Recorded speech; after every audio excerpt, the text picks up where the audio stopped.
Assalamualaikum warahmatullahi wabarakatuh.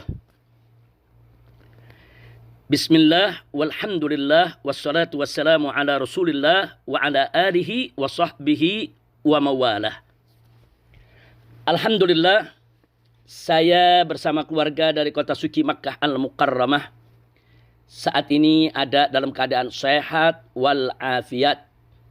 Dan semoga saudara-saudara kami tercinta di Indonesia senantiasa dalam keadaan sehat walafiat dan dilindungi oleh Allah Subhanahu wa taala dari segala musibah, serta semoga Allah Subhanahu wa taala segera mengangkat wabah corona dari kita punya negeri sehingga kehidupan kembali normal seperti biasa. Amin ya rabbal alamin. Saat ini saya ingin mengemukakan rasa gembira dan bahagia saya. Sekaligus saya ingin menyampaikan apresiasi dan penghargaan serta ucapan terima kasih kepada segenap ikhwan, kepada segenap kawan-kawan seperjuangan yang pada malam hari ini menggelar dialog virtual via Zoom. Dan secara khusus saya sampaikan apresiasi, penghargaan dan terima kasih ini kepada semua rekan-rekan dari FPI, GNPF Ulama, PA 212, FUI, AKL, MIUMI, Majelis Az-Zikra, Wahdah Islamiyah, begitu juga semua rekan-rekan dari MPUII, dan tidak ketinggalan juga para sahabat dari HRS Center yang selama ini aktif memberikan dan mengirimkan saya aneka ragam berkas dokumen yang berkaitan dengan perkembangan aneka ragam kebijakan di negara kita tercinta Republik Indonesia. Dan secara khusus saya ingin sampaikan terima kasih kepada saudara saya, kecintaan saya, Habibi Galbi, yaitu host kita pada malam hari ini, yaitu Al-Ustadz Ad-Doktor Haikal Hasan Baras, hafizahullahu ta'ala wara'ah. Terima kasih Ustadz Hasan, Masya Allah, Babe Haikal pada malam hari ini menjadi host kita bersama. Terima kasih sekali lagi kepada antum dan kepada seluruh ikhwan. Mudah-mudahan dialog virtual kita via Zoom pada malam hari ini, ya tentunya di Indonesia sudah malam, sementara kami di kota Mekah masih sore karena kita ada perbedaan waktu 4 jam. Jadi sekali lagi terima kasih, jazakumullahu khairal jasa. Nah baiklah, untuk menyingkat waktu karena banyak sekali peserta yang mengikuti daripada dialog virtual ini, maka langsung saja saya ingin menyampaikan pandangan saya tentang rancangan undang-undang haluan ideologi Pancasila atau yang disingkat RUU HIP. Saya ingin langsung menyampaikan pandangan saya tentang RUU HIP yang memang saat ini sedang menjadi perbincangan di kita punya negeri. Nah, semoga dengan penyampaian ini bisa menjadi masukan bagi semua pihak yang berkepentingan. Insya Allah. Amin ya rabbal alamin. Nah, baiklah, langsung saja untuk tidak membuang waktu kepada Ustadz Dr. Haikal Hasan Baras, Babe Haikal, saya minta izinnya selaku host. Nah, mudah-mudahan apa yang saya sampaikan ini manfaat untuk kita semua.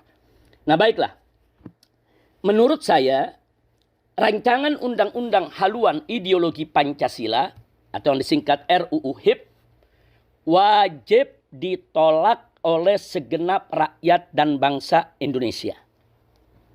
Kenapa? Sekurangnya ada 7 sebab yang ingin saya sampaikan pada kesempatan ini yang menjadi penyebab utama kita wajib menolak RUU HIP tersebut. Sebab pertama, bahwa haluan ideologi Pancasila sebenarnya pada hakikatnya sudah ada termaktub dalam Undang-Undang Dasar 1945. Sehingga tidak boleh diturunkan harkat, martabat, dan derajatnya menjadi hanya sekelas undang-undang. Nah, jadi saya melihat bahwa RUU HIP ini telah menurunkan derajat, menurunkan harkat martabat, menurunkan kelas daripada haluan ideologi Pancasila dari semula merupakan landasan konstitusional yang tinggi dalam Undang-Undang Dasar 1945, kemudian diturunkan hanya sekelas undang-undang. Nah, ini sebab pertama. Sebab kedua, bahwa definisi haluan ideologi Pancasila dalam RUU HIP tidak lagi meletakkan agama sebagai sesuatu yang pokok dan mendasar, tapi diganti dengan mental spiritual. Bahkan dalam RUU HIP pasal 7 ayat 2 ada upaya memeras Pancasila menjadi trisila atau 3 sila, yaitu sosio-nasionalisme dan sosio-demokrasi serta ketuhanan yang berkebudayaan. Catat, dalam RUU HIP disebutkan ketuhanan yang berkebudayaan. Jadi bukan lagi ketuhanan yang Maha Esa, tapi ketuhanan yang berkebudayaan. Menurut saya ini merupakan pelecehan terhadap agama dan nilai-nilai luhur ketuhanan yang Maha Esa yang selama ini dijunjung tinggi oleh rakyat dan bangsa Indonesia. Lalu selanjutnya dalam RUU HIP masih pasal 7 ayat ketiganya, trisila diperas lagi menjadi ekasila atau satu sila saja, yaitu gotong royong. Sehingga ketuhanan yang Maha Esa dibuang sama sekali dan tidak lagi menjadi acuan dalam kehidupan berbangsa dan bernegara. Walaupun di pasal-pasal lain seperti pasal 12 dan pasal 23 masih ada penyebutan agama, masih ada penyebutan Tuhan yang Maha Esa, tapi tidak lagi dalam posisi yang fundamental. Hanya merupakan posisi yang formalitas. Nah, menurut saya ini lebih jelas lagi merupakan pelecehan terhadap agama dan nilai luhur ketuhanan yang Maha Esa. Padahal ada dua hal, Babe Haikal, yang tidak boleh kita lupa. Ada dua hal, semua ikhwan yang ikut gabung dalam dialog virtual via Zoom ini, ada dua hal yang tidak boleh kita lupakan.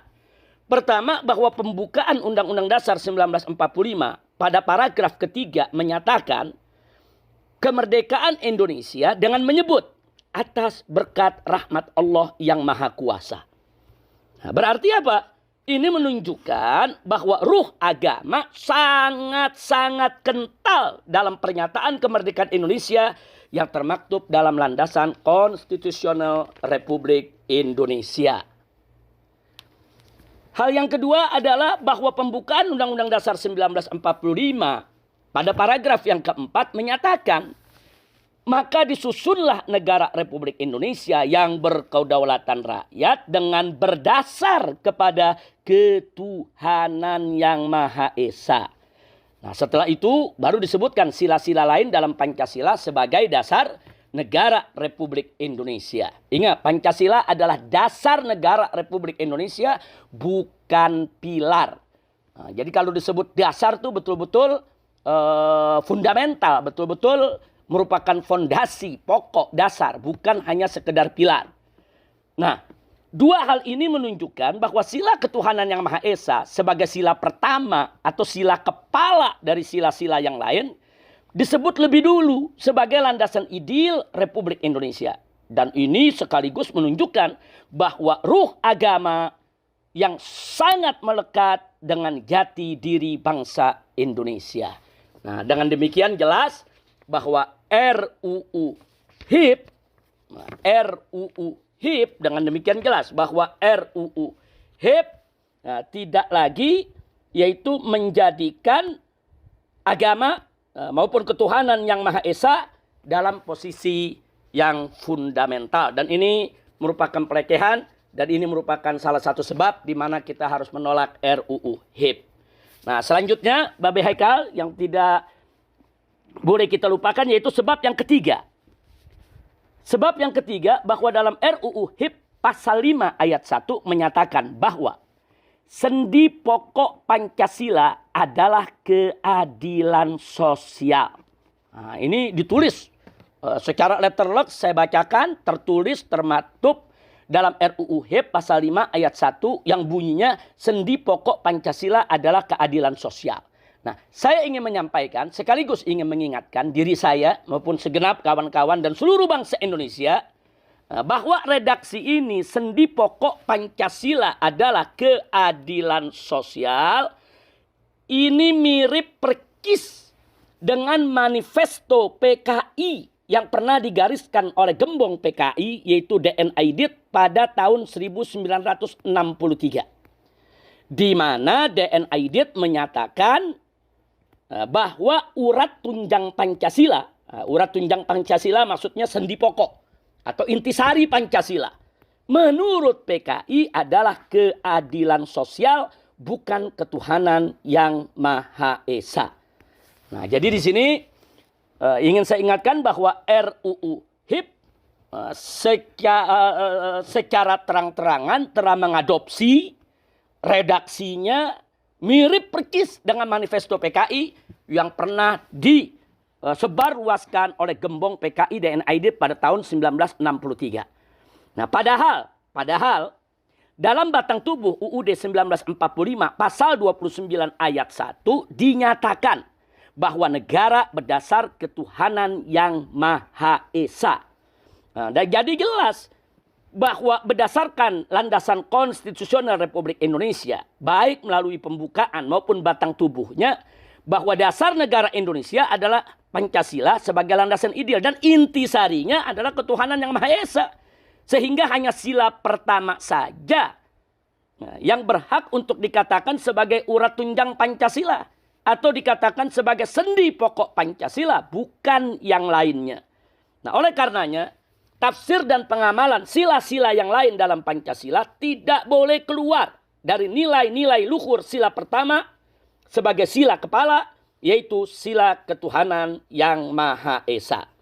Nah, jadi saya ingin katakan di sini bahwa menjadikan sila keadilan sosial sebagai sendi pokok Pancasila adalah upaya untuk mengeliminir sila ketuhanan yang Maha Esa. Sekaligus merupakan upaya jahat untuk mengeliminir Pancasila itu sendiri dengan menjauhkannya dari nilai-nilai ketuhanan yang Maha Esa. Nah, oleh karena itu tidak berlebihan kalau saya ingin katakan di sini bahwa RUU HIP telah kemasukan ideologi PKI. Jadi agenda PKI itu sudah masuk dalam RUU HIP. Ini bukan konon katanya, ini bukan isu atau rumor, tapi ini fakta yang bisa kita buktikan secara ilmiah. Nah, ini sebab ketiga. Nah, kemudian kita mau lanjutkan lagi. Sebab keempat. Nah, sekarang sebab yang keempat. Bahwa RUU HIP tidak memuat TAP MPRS nomor 25 tahun 1966 tentang pembubaran dan pelarangan PKI serta pelarangan penyebaran paham komunisme, Leninisme, dan Marxisme. Padahal TAP MPRS nomor 25 tahun 1966 merupakan konsideran, merupakan pertimbangan penting bagi RUU HIP untuk melindungi Pancasila dari rongrongan PKI dan segala pahamnya. Dan selama ini kita sudah tahu, sudah menjadi rahasia umum bahwa PDIP dan anak keturunan PKI paling getol menyuarakan tuntutan penghapusan TAP MPRS nomor 25 tahun 1966 tersebut. Jadi artinya di sini ada benang merahnya, ada korelasinya. Selama ini anak keturunan PKI bersama PDIP getol menuntut penghapusan TAP MPRS nomor 25 tahun 66 tentang larangan PKI, karena selama ini tidak pernah berhasil, akhirnya mereka melakukan strategi lain, yaitu dengan memasukkan manifesto PKI lewat rancangan undang-undang HIP yang kita sedang bicarakan ini. Nah, jadi sekali lagi kita nggak kaget, pantas. Kenapa TAP MPRS nomor 25 tahun 1966 tidak dijadikan konsideran, tidak dijadikan pertimbangan di dalam RUU HIP ini? Karena memang RUU HIP ini sudah kemasukan daripada agenda atau manifesto PKI yang sudah disiapkan sejak lama. Nah, kemudian sebab yang kelima. Nah, maaf Babe Haikal, memang agak panjang ini, dan kepada kawan-kawan yang lain kalau agak panjang saya minta maaf. Karena memang persoalan ini sangat urgent sekali, kita tidak bisa membahasnya secara sembarangan. Nah, langsung saja untuk lebih menyingkat waktu, sebab yang kelima. Nah, sebab yang kelima, kita ingin membuktikan bahwa adanya benang merah adanya keterkaitan atau adanya hubungan antara RUU HIP dengan agenda PKI. Nah, itu bisa terlihat jelas di mana pada saat ini yang menjadi sebab kelima, bahwa ketua panja RUU HIP adalah anggota DPR RI dari PDIP yang bernama Ripka Ciptaning. Nah, Ripka Ciptaning ini patut diduga kuat bersama komplotannya di DPR RI yang memasukkan manifesto PKI ke dalam RUU HIP. Nah, indikasinya apa? Indikasinya pertama, bahwa Ripka adalah pengarang 2 buku kontroversial yang membela PKI. Nah, yang pertama buku berjudul Aku Bangga Jadi Anak PKI, dan yang kedua adalah buku yang berjudul Anak PKI Masuk Parlemen. Nah, di mana dalam kedua buku ini keberpihakannya, pembelaannya terhadap ideologi PKI sangat jelas sekali. Bahkan pemutarbalikannya terhadap sejarah PKI itu sendiri juga dilakukan dalam kedua buku tersebut. Nah, kemudian yang kedua, bahwa Ripka dalam sejumlah wawancara terekam, tersebar, viral di YouTube dan di medsos-medsos lainnya, bagaimana Ripka menyatakan secara terbuka bahwa PKI adalah korban Orde Baru dan TNI adalah pelaku kejahatan yang membantai PKI. Nah, jadi kita bisa lihat siapa Ripka Ciptaning ini. Jadi jelas bahwa Ripka dan kawan-kawan punya agenda PKI yang disusupkan dalam RUU HIP. Sekali lagi, ini bukan hoax, tapi ini fakta. Ini bukan isu atau rumor, tapi ini bisa kita buktikan dengan indikasi-indikasi kuat yang tidak terbantahkan. Dan yang ketiga, bahwa Ripka dalam ragam wawancara persnya juga mengakui secara terbuka bahwa keluarga dan anak keturunan PKI yang dia memperkirakan ada 20 juta orang, kata dia semuanya menyalurkan aspirasi politiknya ke PDIP. Dan dia juga mengakui bahwa para politisi dari generasi muda anak keturunan PKI rame-rame masuk ke PDIP. Hingga bisa menjadi anggota dewan, bisa menjadi pejabat dari pusat sampai ke daerah. Jadi dengan demikian, saya bisa katakan memang Ripka dan kawan-kawan sedang jalankan agenda PKI. Ini sebab kelima. Jadi dengan adanya Neo PKI duduk yaitu sebagai ketua panja RUU HIP, ya kita tidak kaget kalau RUU HIP itu kurang lebih yang menjadi manifesto Neo PKI di zaman sekarang ini. Karenanya wajib kita tolak. Nah, kemudian sebab yang keenam, bahwa banyaknya anggota DPR RI, khususnya dari PDIP, saya garis bawahi, khususnya dari PDIP, yang selama ini selalu membela PKI dan menjadikan PKI sebagai korban Orde Baru, serta sering terlibat dalam acara reuni keluarga PKI dengan istilah temu kangen di berbagai daerah, dengan dalih kunjungan kerja, yaitu kunker DPR RI, seperti yang dilakukan salah satu politisi PDIP, yaitu Diah Pitaloka dan kawan-kawan di Banyuwangi dan daerah lainnya sejak beberapa tahun yang lalu. Nah, ternyata mereka-mereka ini juga semua terlibat dalam panja RUU HIP. Mereka ini semua juga terlibat di dalam penyusunan RUU HIP. Nah, jadi keterkaitan RUU HIP dengan agenda PKI, dengan manifesto PKI tidak terbantahkan lagi. Ini merupakan indikasi kuat bahwa memang Neo PKI sudah dan sedang bergerak untuk bangkit dengan segala macam cara, termasuk bagaimana mereka menghasilkan suatu undang-undang yang bisa menjadi pintu gerbang untuk mereka bangkit kembali. Nah, kemudian sebab yang ketujuh, nah ini yang terakhir, Bapak Heka, sebab yang ketujuh. Sebab yang ketujuh, sikap rezim Jokowi dengan PDIP-nya yang sangat lunak terhadap aktivis Neo PKI di Indonesia dan kebijakan membangun poros Jakarta-Beijing beserta kerjasama yang super luar biasa dengan PKC, Partai Komunis Cina, serta secara sengaja dan sadar memberikan aneka ragam jabatan publik yang vital kepada komplotan Neo PKI. Seperti baru-baru ini Iman Brotoseno diangkat sebagai dirut TVRI yang baru. Nah, orang ini pembela PKI, orang ini berideologi PKI. Nah, padahal kita tahu TVRI itu adalah alat propaganda yang sangat efektif Apalagi jangkauan pemancarnya mencapai daerah-daerah terpencil sampai ke hutan-hutan, ke gunung-gunung, ke lembah-lembah yang tidak dicapai oleh satu televisi mainstream manapun yang ada di Indonesia. Sehingga dengan adanya yaitu generasi muda Neo PKI menjabat sebagai Dirut TVRI, sehingga gerakan Neo PKI lebih leluasa mengemas dan menjalankan agendanya lewat TVRI. Nah, sikap rezim Jokowi yang seperti ini telah memberi andil besar dalam membuka keran kebangkitan PKI. Nah, termasuk yang dilakukan oleh rezim Jokowi dan PDIP secara bersama-sama memasukkan generasi muda Neo PKI sebagai anggota panja untuk menyusun daripada RUU HIP tersebut. Ini artinya gerakan ini sangat struktural, gerakan ini sangat sistematis, gerakan ini betul-betul gerakan yang sangat berbahaya dan mengancam daripada keutuhan NKRI.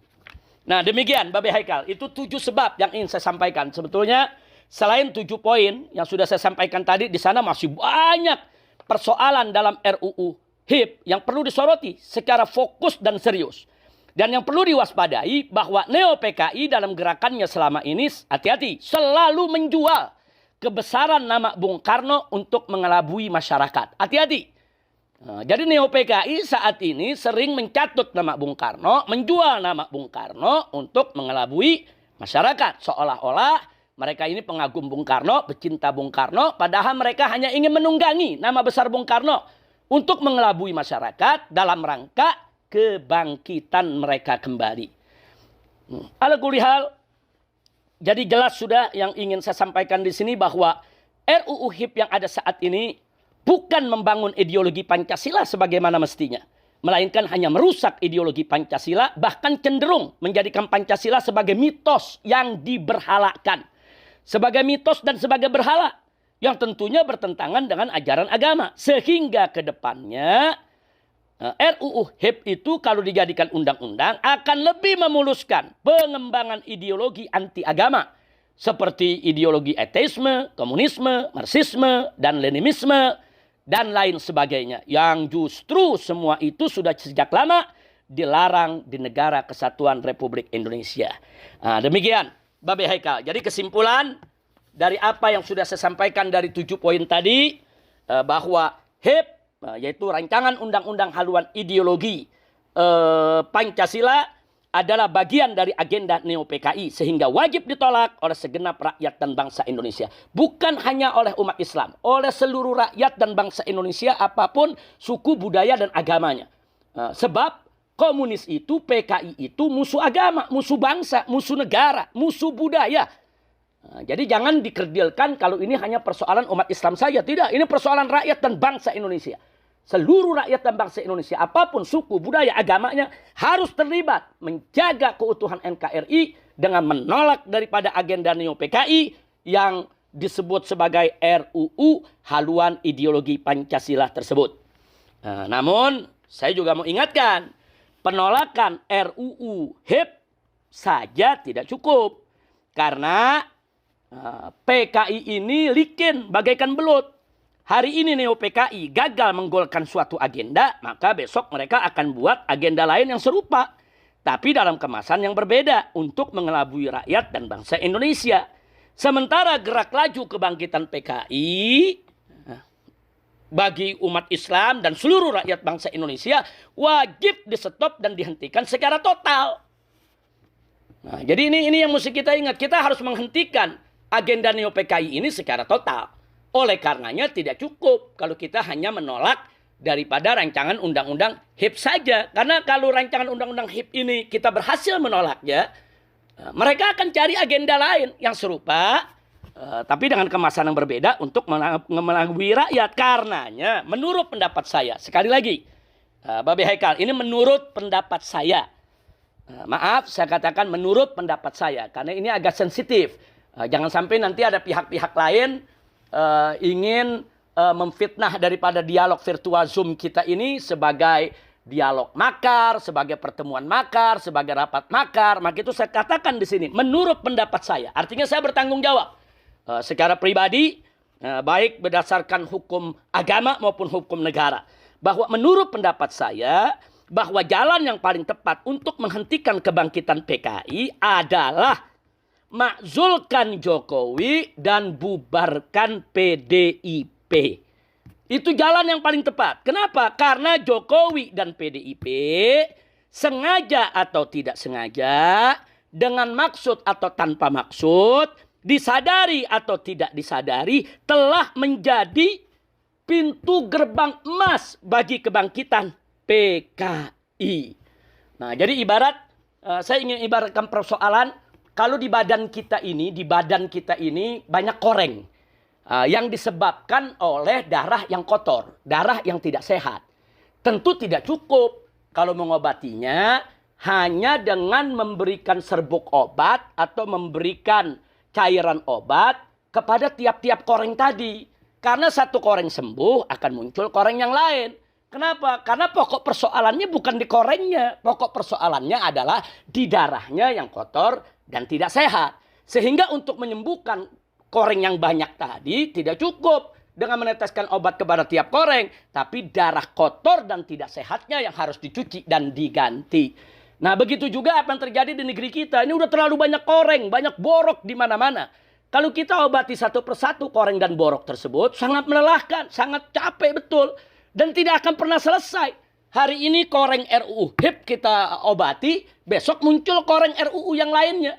Dan seterusnya dan seterusnya. Nah, karena itu bukan hanya sekedar korengnya yang harus kita obati, tapi juga peredaran darah kotor dan tidak sehat itu harus kita ganti. Artinya apa? Artinya rezimnya itu yang mesti kita ganti. Makanya saya katakan makzulkan Jokowi dan bubarkan PDIP. Karena PDIP sudah menjadi sarang daripada generasi neo-PKI yang mengusung kembali ideologi PKI dan ingin menghidupkan kembali daripada ajaran komunisme, leninisme, dan marxisme. Namun demikian, Babe Haikal, supaya tidak ada kesalahpahaman, di penutup ini saya ingin memberikan catatan penting. Supaya tidak salah paham. Perhatikan baik-baik bagi semua yang ikut mendengarkan daripada dialog virtual via Zoom ini, bahwa yang saya maksudkan dengan neo-PKI, sekali lagi, yang saya maksudkan dengan neo-PKI di sini adalah dua golongan. Yang pertama, anak keturunan PKI yang masih mengusung ideologi PKI atau menjalankan agenda PKI. Jadi anak keturunan PKI yang masih mengusung ideologi PKI dan menjalankan agenda PKI, itu yang saya sebut generasi neo-PKI. Sedang anak keturunan PKI yang sudah membaur dan menerima ideologi Pancasila secara utuh dan benar, serta tidak lagi mengusung ideologi PKI, maka mereka wajib kita hormati, wajib kita terima sebagai saudara. Dan gak boleh lagi kita mengait-ngaitkan mereka dengan kesalahan yang dilakukan oleh orang-orang tua mereka. Karena mereka tidak bertanggung jawab dengan apa yang pernah dilakukan oleh orang tua mereka. Dan ini sesuai dengan prinsip ajaran Islam. Allah menyatakan dalam Al-Quranul Karim, yaitu di dalam beberapa ayat, faqala ta'ala la taziru waziratun wizra ukhra. Di mana Allah menyatakan bahwa seseorang itu, seorang pendosa siapapun dia, tidak akan menanggung dosa orang lain. Jadi tiap orang tanggung dosa masing-masing. Nah, kalau anak keturunan PKI ini tidak mengusung ideologi PKI, tidak melakukan kejahatan, mereka tidak menanggung dosa yang dilakukan oleh orang tua mereka. Makanya kita tetap harus menghormati dan yaitu menjadikan mereka sebagai saudara kita selama mereka tidak mengusung ideologi PKI dan selama tidak lagi menjalankan agenda PKI. Nah, begitu juga Nabi mengatakan dalam hadisnya, kullu mauludin yuladu alal fitrah.